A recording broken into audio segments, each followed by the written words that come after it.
Hello everybody, this is Mithril Zenith, and welcome to a Vestaria Saga tier list. I just finished this game. I've only done one playthrough, but I played through on Orthodox mode. This game is a trip, let me tell you. 20 chapters long, a lot of them are very mentally taxing. So many things going on, so many different aspects. But we're not talking about that. Today we're talking about the characters. Now, Vestaria Saga does a great job of making many of its characters, at least half the cast, if not more, stand out in a unique way. Sometimes that works out in its favor, sometimes it doesn't. And we're going to talk all about that. So, just so you know, in order to get all of this tier list showing up properly, I am extending the list just to make sure that there's no other white space or anything. So I will be scrolling up and whatnot, so all of these lovely characters are not necessarily visible. Also, I'm not capturing my cursor, but oh well. Anyway, let's get on with it. First of all, should we start at the top? Should we start at the bottom? Should we start in any random order? Maybe let's just go roughly recruitment order, see how things shake out there. Where's Zade? Zade's pretty good. I think I'd put Zade probably... tiers are difficult with this game because, like, B tier is still pretty good, but I think that the difference in quality between B tier, A tier, and S tier is gonna be showing. But yeah, Zade is pretty good. He has a great personal weapon, really good effectiveness. Well, effectiveness not super great. Really good accuracy, like 120 base accuracy. It's insane. Pretty good crit, decent power. His growths are alright. I think Zade is only really B tier because he's sword locked. He does get a mount on promotion, but that ends up being potentially a problem in the very last chapter when you go down the center hallway that doesn't allow mounts, and so it forces you to play the entire chapter instead of being able to kind of just rush forward and skip some of it by not having a mount. It's a little odd, but he's still a good unit. I'm not actually going to count that against him. Still a pretty good unit. I think the downside is that because whenever he's in combat, you're risking a game over if he dies, and also because the game is so like, especially towards the end of the game, enemy units have so many different skills, and even your units can have quite a few different skills, and Zade doesn't really have a lot of those skills to differentiate himself, and so he can easily fall prey to something with like First Blood, Ambush, Wrath, Crit Reprisal, Multi-Chance, Triple Threat, any number of those skills that surprise flip the battle. Zade gets caught out on because he doesn't really have any way to fight against that. He doesn't really have great skills of his own. He just has good accuracy, good critical, which a lot of times is all you need. Another unit that you start with, but that is actually probably one of the best units in the game, maybe surprisingly so, is Troy. Troy is your cavalier that you start with, lances, swords. He gets access to javelins only on promotion, which is odd, but an interesting balance decision. Because before promotion, the only units that can use 1 to 2 range, like javelins, pylums basically, are your armor knights and certain specific other units like lance knights. I think Troy is a really good unit. He has multi-chance. He will get triple threat as well, which is, instead of a dex percent chance, is just a flat 20% chance to turn 1 attack into 3. Whenever you trigger multi-chance and you have like a multi-hit weapon like a cutlass, it just doubles the number of attacks you get. By the end of the game, you can get a weapon that gives you 6 attacks, and so if you multi-chance on that, you'll get 12 attacks, which is hilarious overkill. Troy's just really solid. He has great strength, great durability, great mobility. He does pretty much everything you need him to, and even though he doesn't have a crazy number of skills, he has good enough stats to make it all work. I'm never disappointed when Troy comes to bat. Every once in a while you'll get unlucky with some of his multi-chance procs, but that's about it.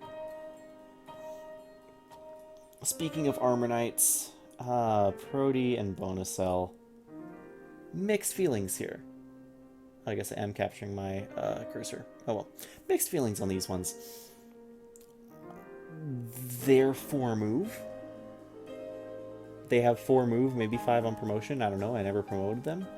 In a game that maps are quite large. They're not like genealogy size maps, but they are quite large and there is a lot to do on them. And 4 move just means that every turn you're falling a little bit farther behind. They can be useful. They can hold choke points. Prody has Diligence, which means basically kind of like Paragon, he gets 50% extra experience, so he's easy to level. He also has a good unique skill that gives plus defense, def res plus 3 to all allies that are next to him, so he's a decent kind of buff to be around. And Bonacell has pretty good starting stats, really good, decent defense for an early game unit. He's built to take a hit, and he plays some good roles on early maps. All things considered, because there's just so much to do and these maps are so large, I think they're probably D tier because they don't just fall behind. They don't really have a ton going for them skill-wise or unique weapon-wise. They don't have any unique weapons. They can use javelins at base, which is nice. Good 1-2 range option. But after the early game, they kind of fall off a cliff just because they can't get where you need them to be anymore. Other early game units, other starting units. Oh, let's bring up the Princess. Princess Ethel is great, but doesn't ever promote, so she'll only ever be using staves. You don't get access to her in all the chapters. It's like really odd kind of when you do. Staff user is great. No matter what their skills are, they can pretty much use any staff pretty effectively. I think she's pretty decent as a staff bot. Problem comes in when, you're later game and she's not promoted because she can't promote, but at the same time, you don't always have full control over her. They do some weird stuff, making her into like a unit that has to walk through enemy territory sometimes. They make it so she's very limited in where she can go. There's 1 or 2 chapters where she's literally locked to a single space and you have to protect her. So you don't really get to use her a ton in ways that you would ordinarily want to, but for the most part, she's just a nice staff wielder to have. There's an interesting interaction between her and Caesar, your first thief, where if you have less than 1,000 denarii in your bank, and they end their turn next to each other, either at the start of the turn or the end of Ethel's turn, you'll get an item that you can sell for 1,000 denarii, which is not bad. As a staff unit, though, it's pretty decent. The Staff of Beatitudes is not her personal weapon, even though it has a star next to it. Yeah, staff healing, pretty good, pretty useful, C tier. I'm gonna put Jean in A tier. Kind of half on the back of Acts of Amity. A couple chapters in, you can get his personal weapon, the Axe of Amity, which is insanely good. It's an axe with like 16 or 18 might, gives him plus defense and resistance, gives him the industry skill, which means he can sometimes make 2 actions in a turn, 15% chance. Think of it, if you played Thracia, like the unit has 3 movement stars. That's basically what it is. It's effective against flyers as well, so that's fun. And all in all, he's a great unit. He gains really solid growths. You might think, oh, well, it's a footlocked unit, and you have like cavaliers and flyers, right? Well, certain footlocked units, and he's one of them, can climb up cliffs. And I think that ability to cliff walk is very useful in a lot of chapters. If you don't promote him, then around level 15 or so, he becomes a Goliath, which basically just gives him plus 20 HP. And then if you promote him after being Goliath, you actually lose a lot of that bonus HP, which is interesting. It's weird. He has plenty of HP to go around, though, so while it's tempting to leave him like that, you cut him off from 20 potential levels of promotion. Yeah, not great. But yeah, all in all, solid unit. Ash, I think I'm going to leave at C tier. The cliff walking is nice. He's a decent axe unit, but he doesn't have a personal weapon. He just doesn't really shine as well as Jean does. And I think that, because of those, it ends up being, well, you start feeding kills to one of them or the other. It's not quite as extreme as like an Orson versus... Oh shoot, what's the other guy's name? Exactly, he's not good enough that I don't even remember his name. Orson versus Haldin from Thracia. It's not quite as extreme difference as that, but it's also not like they're kind of interchangeable like Dorcas and Bartray or something. There's definitely a significant gap between them, but I think Ash can still be a viable unit. I think he's probably C tier, better than the Armor Knights, because again, that cliff walking, he can move, he can get places, and he's decent stat-wise. He just doesn't have anything cool going for him. Dune. Am I placing an archer in A tier? What am I doing? Maybe he's B tier, I don't know. But Dune is surprisingly great. He's an archer, he's a footlocked archer, and he's a male archer, which means he doesn't get access to Redolent Rose? Redolent Rose? Something Rose. Doesn't get access to the female-only bow. That boosts HP growth. But he gets good strength. He gets pretty decent defense and agility. Pretty good... oh shoot, what's it called? Weapon rank. Proficiency.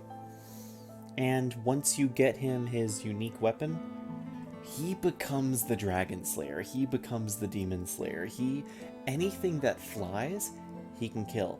Even things that don't fly, he can kill. He gets accurate attacks at 2 range.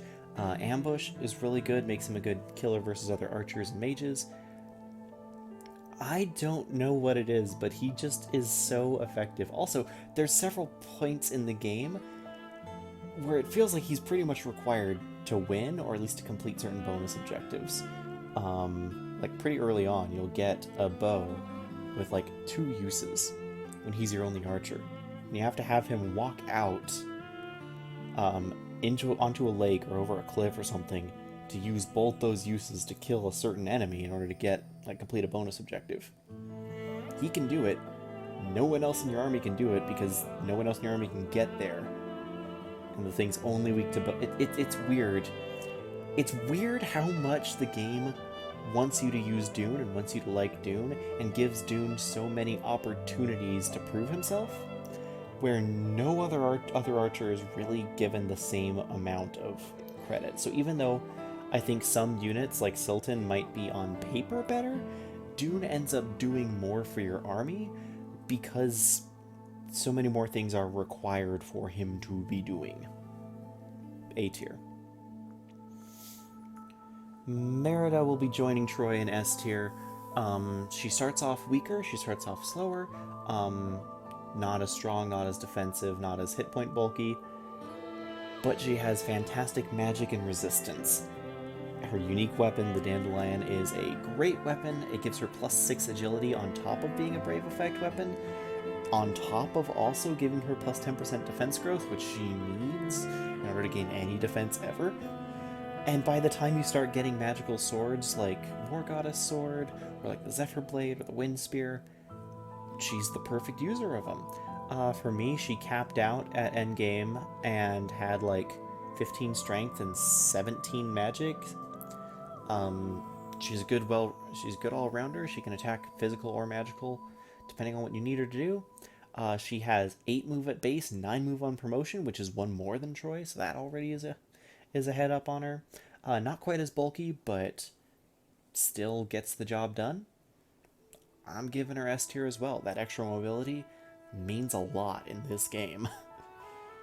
I don't remember exactly when they show up. I'm gonna pop Nina into F tier. Um, maybe E tier. I don't know if there's a true F tier. Yeah, she's around for like one chapter when Ethel's not. She's fine. Don't really have too much to say about her. Same with what's her name here. I have no idea what her actual name is. Again, she's around for one chapter. She replaces Ethel for that chapter. She's a staff bot. Whatever. Caesar? Do I put B tier, C tier, or A tier? How much do you value thief utility? Daggers are interesting in this game. They penetrate defense. And Caesar is one of only 3 dagger users you get. 3 potential dagger users, if I remember right. Unfortunately, even after promotion, Caesar's strength is capped at 3, so he will never be doing very much damage at all. So ultimately it's down to thief utility, which is nice, which is good. Thief utility and giving Caesar's lucre, which gives some good money, especially on certain chapters where you really just need 1,000 extra denarii. It doesn't even have to be at the start of the chapter. Like, you can spend all your money and then get another Caesar's lucre for another 1,000 denarii. It's not bad. There's a lot of good items in chests when he's your only thief and your only access to them. You can't really get chest keys or door keys very often in this game. A lot of doors late game, a lot of doors to open, a lot of chests to open late game as well. Caesar's always there, he's always available. Give him like a Mangosh or something and just let him dodge tank can be helpful. Even, you know, and then he shows up every once in a while if you have like the Star Striker dagger? Star something dagger. Allows him to attack 5 times in a row for whatever his strength is and damage that pierces defense. Not bad. Not bad. You're always going to find some... Okay, you're usually going to find some use for him, even if he's not necessarily the star of the show. So he's like B tier. Who else joins around this time? I think I'm going to give Lilia B tier over Ethel's C tier, purely because she can promote. When she promotes, she gets a free light tome, which halves incoming damage and is pretty light, and she can become a pretty decent pivot mage because you just spam something like Staff of Beatitudes that levels her up very quickly. She can get good magic, then she can equip that tome, and she can do some pretty good work. She's never going to be a major blasting mage since she's limited to spirit magic, but that staff utility is really nice, and being able to attack magic with a light tome, it's pretty good too. B tier. Haldin. I'm debating A tier or B tier for him. I used him all game. He's pretty good. He does seem to fall off a little bit once enemies start getting insane hit rates, and so he can't really dodge as much. Once enemies start getting a lot of skills, which makes him a little bit of a liability, having to attack in melee, not really having much magic to use magical attacks against like heavy armor knights, not having any personal weapons to use against like demons or dragons. But he's really solid. He has really good stats. Multi-chance will proc all the time given his high dex. He doesn't really have too much else going for him, but I think he's a really solid unit, so I think I'm going to give him B tier. Almost A tier, debating A tier, but I think he's probably B tier. Same with Zade, for similar reasons. Who else? Theo is A tier. Great mage. Magic is very interesting in this game. Fire magic is effective against infantry units. Wind magic is effective against cavalry units. Lightning magic is effective against armored units, which is pretty interesting, which means that you need to pay attention to what magic spells your opponents are using, what magic spells you're using, because that bonus damage can add up. He has reasonable bulk for a mage, pretty decent speed for a mage. He might struggle a bit early on to double, but once you get him to doubling, he'll keep doubling. If you can promote him, he can be pretty good. Once he gets his personal tome, he's actually amazing because light magic, his personal tome is a light spell, so that halves the damage that he receives.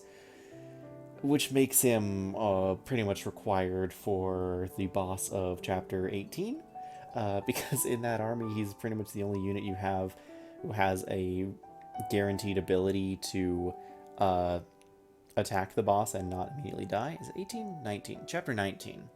He's not in 18. Because you split your army forcibly, and he goes with one half. And so he's in Chapter 17 and 19, but not in Chapter 16 or 18. If I'm doing my math right. No, he's in 16 and 18, but not in 17 and 19. Yeah, I forgot what Chapter 19 was. Okay. Yeah, so he's in Chapter 18. He's one of the only somewhat reliable ways of taking on the boss of Chapter 18. The other way is to seriously boost the res of someone like Jean with the Axe of Amity. Mixed things, your results may vary. My Theodor turned out pretty good. Never, like, absolutely amazing, but never really disappointing either. And by the time he got... And that personal tome came in very handy in the late game, where there's so many things that are attacking you that you really just want to take half damage from. And cheese out. Great crit chance as well.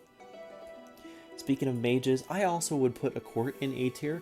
I know that a lot of people think, like, treat her like Linde from Shadow Dragon, where it's like, oh, you get another mage, but it's a couple chapters after you got your other mage. You really want two mages. They're footlocked, they're slow, and it's like, they're not really that slow. They have 6 move. I guess 5 move, 6 on promotion. But Accort has a great personal tome, and she's your only dark magic user, which means all dark tomes are effectively personal tomes for her.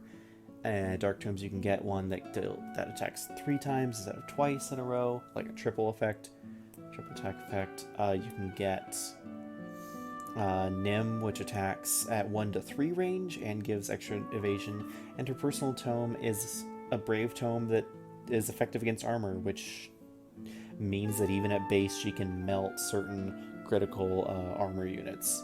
Earlier in the game, great in the desert map, good for training her up. And yeah, once you train her up, if you can get her a thing for promotion, she's going to be great. The game is very stingy with the holy vestments it gives you for promotions. You're going to have to buy at least 1, if not 2, if you want all your minister movement type units promoted. But I think she's a great unit. I'd give her A tier. Mages in this game are kind of busted. Oh, I want to talk about so many of these other units, but when do they actually join? Let's talk about the Sky Knights. Where did they go? Yeri and Rubina. I'm giving them both A tier. They're kind of interchangeable. Whichever one you put more effort into is the one that's going to be better. They don't really have too many different...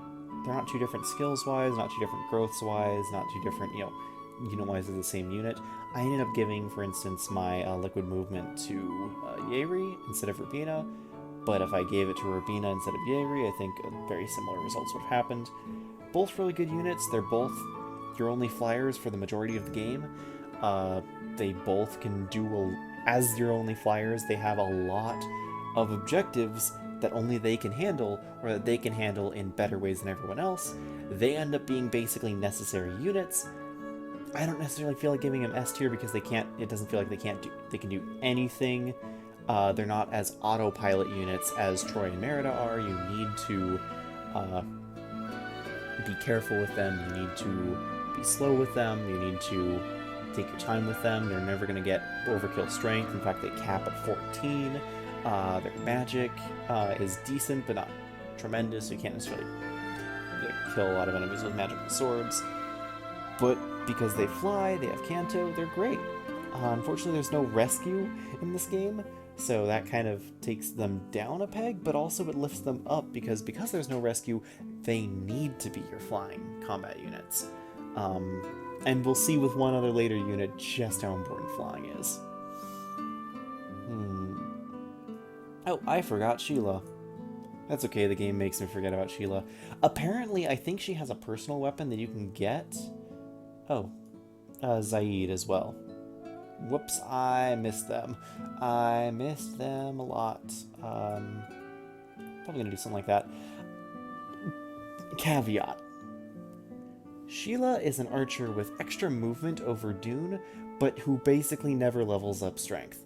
I don't know if mine was just strength cursed, but she never leveled up strength more than once while she was unpromoted, and then I had some extra money, so I just promoted her for the end game, and then she gained 3 more points of strength. Still wasn't super useful, but she was alright. Apparently you can get her a unique weapon, like she has a perf weapon, but you only get the choice between either giving her the preferential weapon or Saeed his perf weapon. And basically whoever you give that perf weapon to becomes a lot better.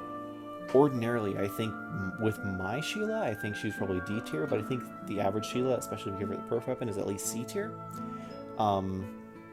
Again, cliff walk, again, archer, great accuracy, even able to hit thieves at the endgame chapter while not being super high leveled, but no great skills, no great stats to really make her stand out, unlike Dune, who has great personal bow, good solid stats. Ambush is one of his skills. She doesn't really have anything. She has extra movement and lower strength. That's it. Extra movement, lower strength, lower bulk. You'd think that would make her like the Merida to Troy, and it kind of feels like that, but because you don't really get any magical bows for most of the game, even though she has a massive magic stat compared to a really pitiful strength, can't really do much with her. Saeed is great. He's a pre-promote you get pretty early on, so a lot of people are allergic to pre-promotes. They're like, oh, why would I waste experience? It's not really that wasteful. Experience calculation in this game is based purely on level, and then if you are an advanced class, you have a modifier skill that means you get 60% experience. Saeed is really solid when he joins, and he'll still be really solid by endgame. People say he falls off because he doesn't have any tremendous skills. His growths are fine, but he's a little bit low in agility, so he can stop doubling and can sometimes start getting doubled in awkward times. And because of his lack of skills, he doesn't necessarily have a great defense against units that have like multi-chance or first blood or weird magic abilities. That's all true, but he's solid enough of an anchor point for most of the game that I still think he's worth A tier. I think he's definitely in competition with Jean for just that power. Jean will surpass Saeed, but Saeed is better than Jean for a significant portion of the game. And his personal weapon gives him Aegis 2, which I think is a 20% chance to just block any attack, as well as +3 res, I want to say, and being pretty decent as well.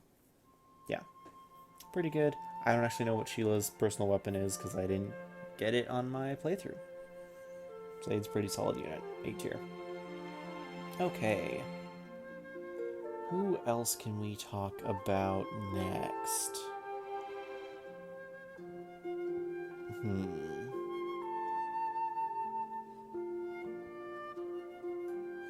Let's talk about Holland. I'm giving her B tier, but I'm not necessarily happy about her being B tier. One moment, please. Sorry about that. Where was I? Oh yes, talking about Holland. Good movement, good personal weapon when you get it. Interesting. Let's discuss. So, during chapter, I believe it's chapter 12, she can be promoted to one of 4 different options. I don't actually know all the options she can promote into. But she has a lot of class variety, more so than any other unit in the game. But this comes with a caveat. That caveat being her level does not reset. She just turns into the promoted class, which means she only has 19 levels to grow. You get her at level 1. This game loves to give you female units, especially archers for some reason, with like 1 or 2 base strength and decent at best growths in strength. And so her strength may or may not, your results may vary, her strength may or may not actually become usable. Mine became usable but not fantastic, really carried hard by good bows, especially her personal bow, which she gets in the chapter right before? Right after. Ariadne, personal bow. Still pretty decent unit, pretty solid unit. I'd give her B tier. I don't know how all of her different class promotions play out. That could wildly change how effective she is. But yeah, B tier. Silton. Silton A tier or is Silton B tier? If Silton's B tier, is that Holland C tier? Because Silton is definitely a tier above Holland. Holland's definitely a tier above Sheila, though. Is Silton a tier above Zade? I guess I've backed myself into a corner and I have to give him A tier. Wow, this list is very top-loaded. We're not even done. Oh no. Oh no, I've already made a horrible mistake. I think I have to move these down. Sorry, Sheila. You're on your own there.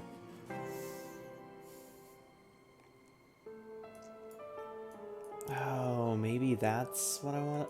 Do I really want to do that? I don't know. I feel like I kind of have to then. That feels a little better. That feels a bit better to me. Feels worse, but feels better, if that makes any sense. I hate giving them F tier, but it's like they're only around for one chapter and they don't really do too much because that chapter run is not important. Speaking of which, there's a couple other characters that are on here for no reason. Not no reason, but I'll address them later. Anyway, Silton. I was talking about Silton. Oh, he gets a great personal bow, the Am-Solem. Later on, you can potentially get a different bow. It's not personal to him, but it's just like a better version of the Am-Solem. But you can't get it if you still have the Am-Solem on Silton. But there's a weird way you can do it where you trade it away and then you trade it back. Chapter 19. Look it up. This game is weird. This game has a lot of weird map requirements to do weird side quest stuff that it doesn't tell you about in advance. It just kind of assumes that you'll figure it out. Or maybe just a secret to sell more guides. I don't know. Also, this game has This game has not a lot of information about it online. There's like 3 Steam community guides that I found, one of which outright blatantly gave false information, saying you could recruit a unit on Chapter 2 that wasn't even recruitable. So, you know, your results may vary. Silton, though, let's actually talk about him as a unit. Great personal weapon. Starts out pretty weak, but can get pretty strong. He actually has solid growths, unlike Holland and Sheila. When he promotes, you just promote him with a promotional item. He becomes Tarchon, which gives him sword access. So he has swords and bows, kind of like a nomad trooper from like FE6. He's alright. He's pretty decent. He's never like blown me away, but he never really disappoints either. I think it's mostly up down to the strength of how good the Am-Solem is and how good his proficiency growth is. He was able to fairly reasonably equip the Seratim bow, which provided him a good backup when Am-Solem was breaking for the 3rd time. Sire Thaumatite is great. Also, another unit which we will discuss in just a moment is great. He's a solid unit. I'd give him B tier because I think I'm debating to give him A tier because I gave Dune A tier and he's just kind of like a mounted Dune in some ways. But I think Dune is better and Dune has more things that he's kind of required to do, whereas Silton kind of gets shafted a little bit with what he has to do in his missions. In a weird way, being on the horse screws him over, particularly in 1 or 2 very important missions. Chapter 17 in particular, being on a horse screws him over badly, whereas Dune not being on a horse can do so much more with his cliff walking. B tier. Yeah, let's talk about them. Lilia is your dancer of the game, air quote dancer, refresher unit. The way that she does it is Taskmaster. She has a whip, apparently. It's weird. She's weird.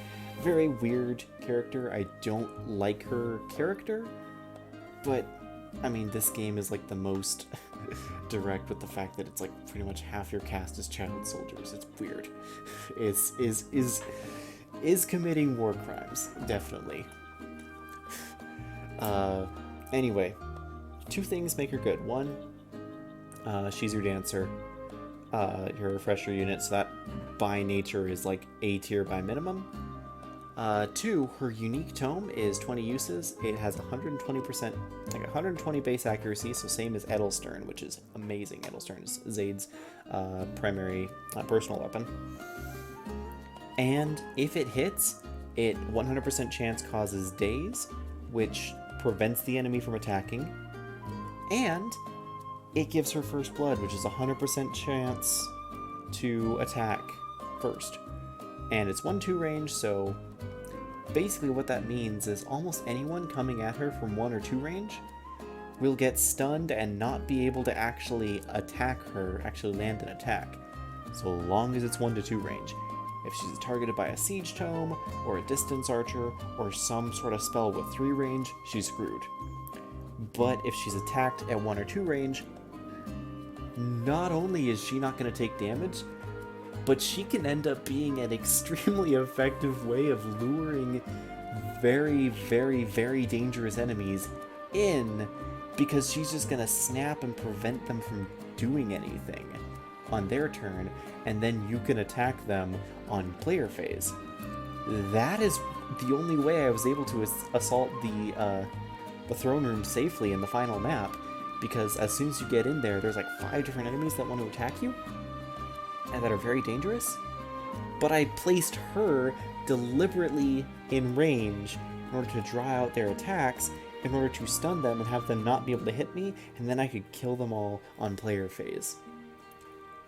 Not only is she your dancer, but she has that type of enemy phase utility.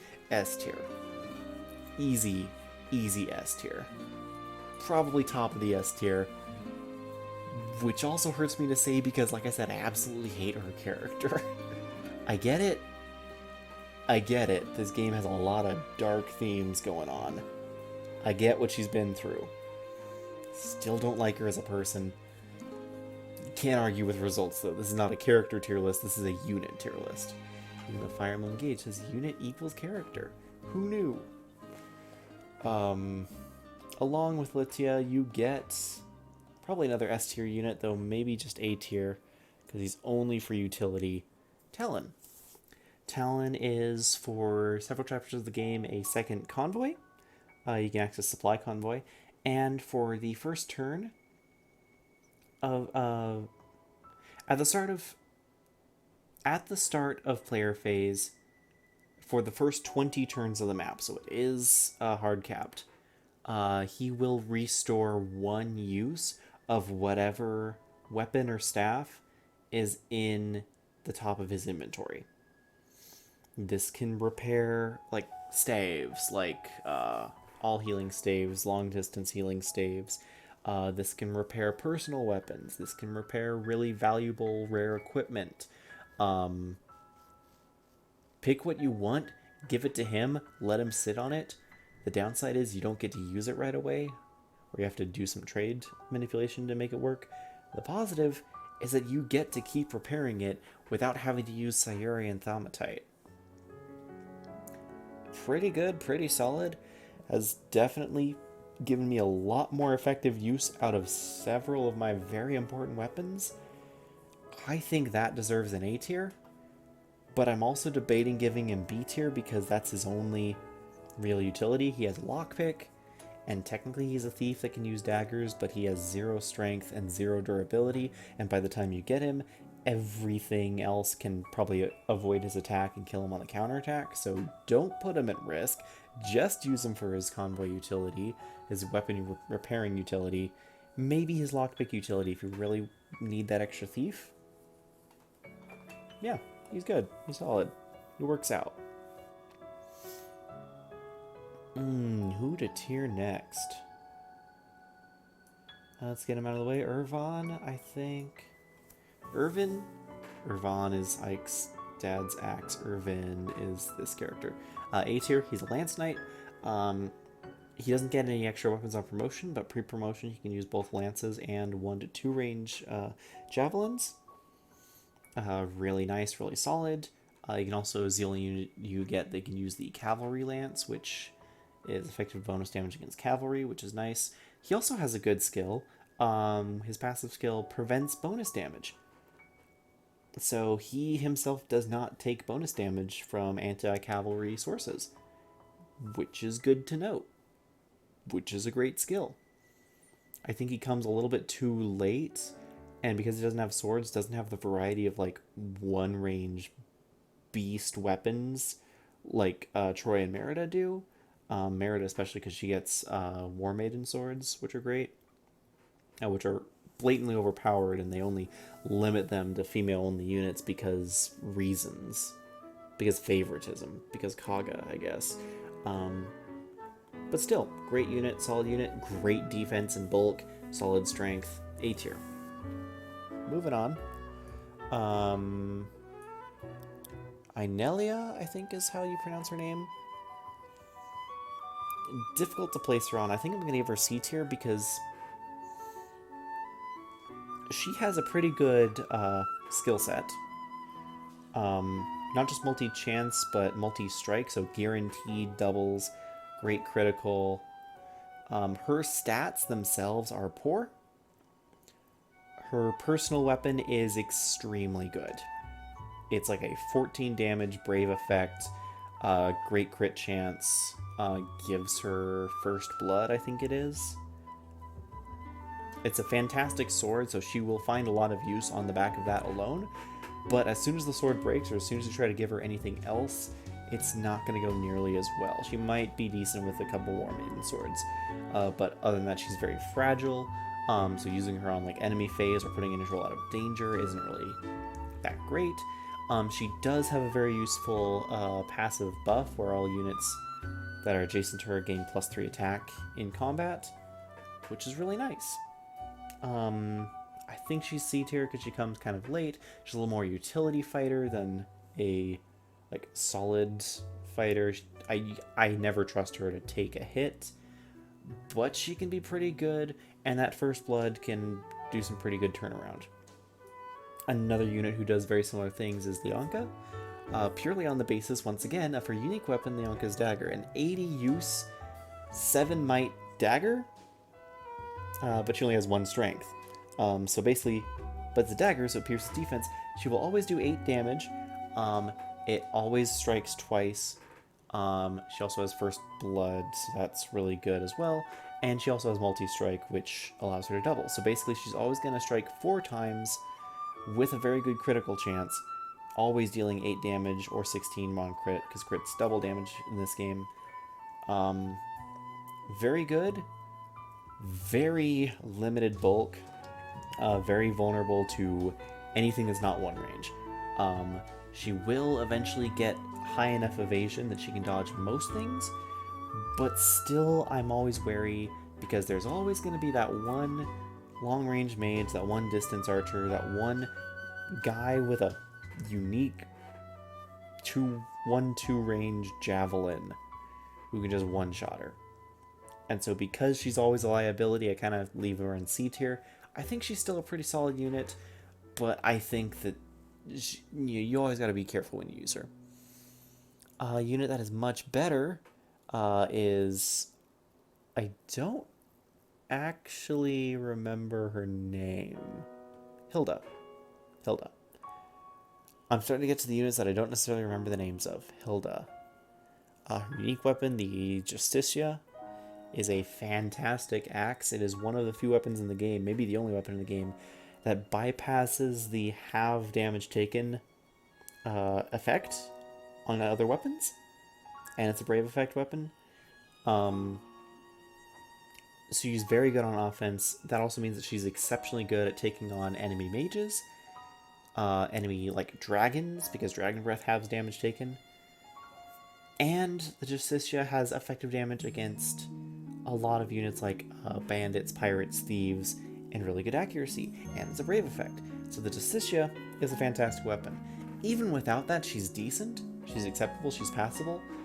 She's pretty good offensively, but she always feels like she's lacking defensively. She's just has like not quite enough hit points, not quite enough defense to really feel like she's able to survive along enemy phase, even though she has critical reprisal, which means if she gets attacked, all of her counterattacks that hit will become criticals. It's like Wrath, but if Wrath was 100% active instead of like 25%. Very good unit, but I think she just kind of comes in a little bit late, and without that extra defense, she's kind of caps out of B tier. Still plays very important roles though, like she's one of the few units able to do certain objectives in Chapter 17, which we're not going to go into because it requires a lot of explanation. B tier. Another unit that's B tier, but hear me out, is Eddard. Eddard is a fantastic unit. He is the dedicated Dragon Knight you get. I know I'm going out of recruitment order. Hear me out. I just have, dedicated Dragon Knight, fantastic stats, great personal weapons, effective against other Dragon Knights. He's only available for 2 chapters, and on one of them he's footlocked. But in Chapter 17, where you recruit him on his dragon, he is basically essential for winning the chapter.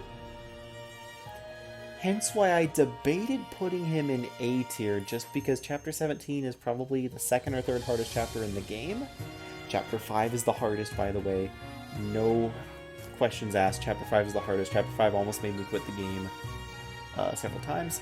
And then the final chapter is like either the 2nd or 3rd hardest, along with Chapter 17.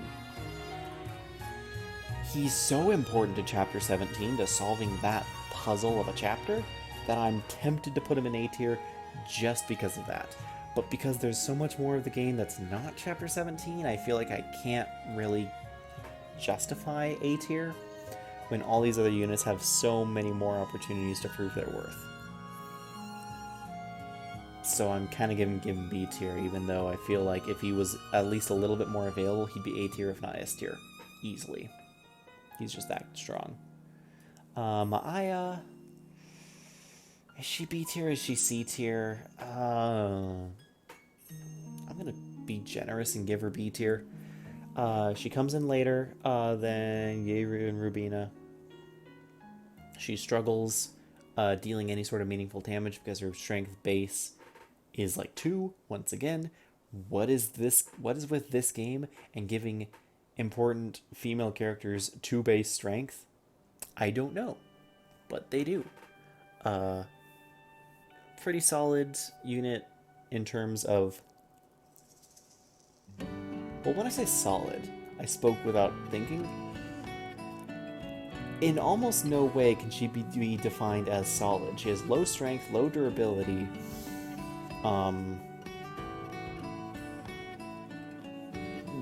caveat.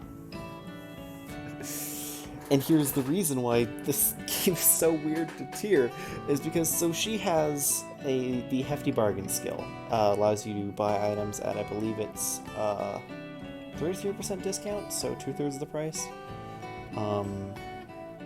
It might just be 20% discount, but 20 or 33% discount. Either way, steep discount, really great for buying things. She's a flyer in several maps where she's your only flyer. That by itself is pretty good. She will slowly get stronger if you level her up, if you give her promotions, if you do stuff like that. You can, in her joining chapter, give her a secret promotion to Draco Knight. Or Dragon Knight, Dragon Rider, whatever. You can give her a secret promotion. This will not reset her level, this will immediately change her to a promoted class, this will remove her Hefty bargain skill.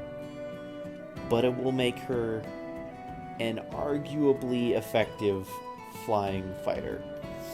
I say arguably effective because while the bonuses are significant for her. They don't necessarily make a huge difference. It's several points of strength, defense, and hit points, which are notable. It's decent promotion all around. I think she gains more than what she would gain if she promoted to Raptor Knight, which Raptor Knight does reset her level, though, and you can just kind of give it to her anytime instead of in her joining chapter. All in all, I think she's a decent enough unit, has some variety, has some options, gives some really good utility. Again, being another flyer in Chapter 17 alone makes her useful, if nothing else. But because she comes so weak and so low-leveled, so low-statted, she kind of caps out at B tier for me. She doesn't really get the A tier. But I think that utility alone of being a flyer is enough to get her B tier in those key maps. Siegfried. B tier unit as well. He comes in late. You might think, oh, he's just kind of another staff bot, and that's what I thought. He has a unique light tome. Again, it's another half damage tome. And then I saw what the half damage ability on tomes did when Theodor got his tome. And then Siegfried is just kind of like, after you level him up a little bit by spamming stabs, he becomes almost another Theodor in terms of being able to just walk in and be an effective mage, blasting out enemies. He's not quite as strong, he comes later, but he's pretty solid. Also, he has a stat up staff, which gives +3 to all stats, aside from movement, which slowly decreases back down to 0 over the course of the next 3 turns. He's a good unit. Staff utility, personal staff, personal weapon. Just comes a little bit too late, I think. By the time you get him, you can already have Theodor and Accort up and running pretty well. He doesn't require a Holy Vestment, though, which is pretty good. And he is pretty solid in terms of having that light magic, but he doesn't have that magic variety that allow Theodor and Accort to really kind of show him up in that respect. But he's solid. Solid B tier. Girl that I can't remember the name of. Naomi? Naomi? Not Naomi. Starts with an N, I think. Mounted staff user with a bow as well, for some reason. Once again, 2 base strength, cannot deal any meaningful damage with the bow. Staff utility is really nice. Being a second staff wielder in Silton's army is nice. I think she isn't in enough chapters to really give her that much. I kind of want to give her C tier, but I think if I'm giving Ethel D tier, I have to give her D tier as well. Staff utility is important. Staves are great in this game. Late game. Late game staves are great. Early game staves are kind of useful. Mid game staves are iffy. Which is why I'm also tempted to put her and Ethel up at C tier, because I think they are useful enough. How does that feel? That feels wrong. Actually, something else I should mention with Lilia is that she'll just passively generate herbs as long as you have her on the field, randomly every turn. It's nice. It's good. It's a good source of funds, if nothing else. You just sell them at the Sutler at the start of every chapter. Yeah, I think she probably is B tier. She can become Siegfried Light. But yeah, I give what's her name with the ribbon staff utility out of 10.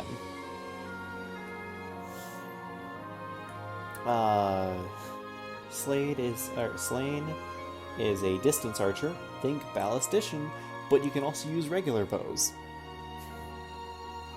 There are not a ton of ballistician equipments. There's an arbalist +1, and an arbalist +2. But just having that 3 to 7 range regularly on your team, even on a 4-move locked unit that you only get for like a quarter of the game, is very good. It is very good indeed. A tier, because he gives you something unique that no one else offers. You don't even get any like siege tomes or anything in this game, so that 3 to 7 range utility is A tier in my book. It is very important for certain boss kills, very solid for helping kill certain like demons or Draco Knights, or just helping out elsewise, killing other siege tomes or staff, enemy staff users. You can do a lot with 7 range. You can do so much in 7 range, especially with a game that's kind of designed where 1 or 2 key enemy units bear a lot of the burden of making the map a nightmare. And if you can snipe them out, you can solve the map. He also has multi-chance, so every once in a while he'll just double at 7 range, which is great. No complaints here. Where do I tier everyone else? Jamulan, you don't have for very many chapters. He's solid, but he's a stat stick. He's on a horse, so he has decent movement, so he's useful by default there. He can only use axes. He has no skills to speak of. Like I said, he's just a stat stick on a horse. Not bad. Decent filler. Pre-promoted D tier. And by the way, D tier I don't think is terrible. I think D tier has a use. D tier is filler if you want to use it. But yeah, filler. I think Helm is slightly better because swords are just a better weapon type. Also, he can use great swords, which means it's only him, Haldin, and Eddard while he's not on his mount in the last chapter, who can use great swords, which is the great sword and the Zweihander, and the Adrastea, and one or two others that you can get. Something that's really fun to do with Helm, which is something you can also do with Merida and Troy, and that's why they're up here and he's down here, because they joined super early and they can do it a lot earlier. Yeah, Zweihander, he just doubles and kills most things you put him up against, as long as they don't have crazy high defense. You can give him the Nightmare Sword and just have him drain life as he's being attacked, so he's a very effective tank. I think he's C tier purely because he just kind of joins too late and he doesn't have a lot of utility in other stuff he can do. He's another stat stick on a horse, but I think being a stat stick on a horse that's locked to swords and great swords is better than being locked to axes, especially because I think he also has better stats than Jamelon as well. And then technically we have another couple units here that I'm just going to throw into F tier because so Aslan, you have her during Chapter 5, she performs an important role in Chapter 5, and then she nopes out of there, and then you get her with no mount in Chapter 20, and she's decent at best. These characters I vaguely recognize from Chapter 17. I wonder if I didn't do something right because I did not get them. Apparently they're supposed to come in and help you on Chapter 20, but they never did. So maybe I messed up. But I'm putting them in F tier because how good can they possibly be if they're just like last minute missable joining characters. And for some reason they have this character here, who I think this is just alternate artwork for Merida. Not sure why she's on the tier list twice, or why this model is on at all, because considering I think you only see this model once in a cutscene. So I'm not going to rank her. But anyway, there's my tier list for Vestaria Saga. If anyone in the world has played this game and wants to comment on it, leave your comments in the notes below. Until then, subscribe to the channel, let me know what you think. And this is Mythos Zenith signing out. This game is weird to tier. See you later, everyone.